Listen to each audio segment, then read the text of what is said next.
నా బావ ప్రభాస్.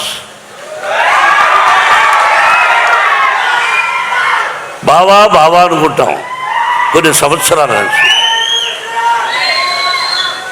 విష్ణు అన్నాడు,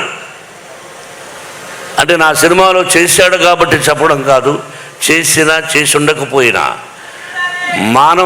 మానవత్వం, మంచి మనిషి, మంచి హృదయం ఉన్నవాడు ప్రభాస్.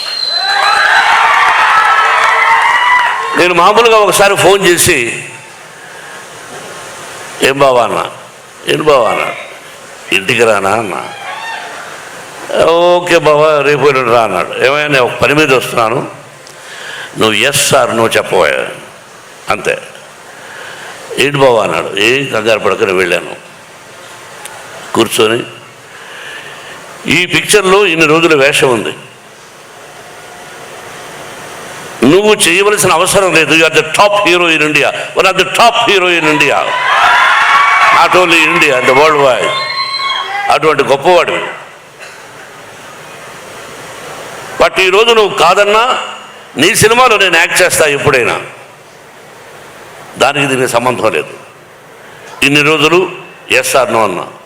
బావా దీనికి నువ్వు రావాలన్నా నేను విష్ణు మాట్లాడుకుంటాం, ఐఎమ్ డూయింగ్ అన్నాడు. ఒకే మాట, దట్స్ ఆల్. ఒకరోజు అలా వచ్చాడు, చేశాడు. ఇంతకంటే ఎక్కువ ప్రభాస్ గురించి చెప్పకూడదు. ఆ కుటుంబం నాకు ఎంతో ఇష్టం. కృష్ణరాజు గారన్నా,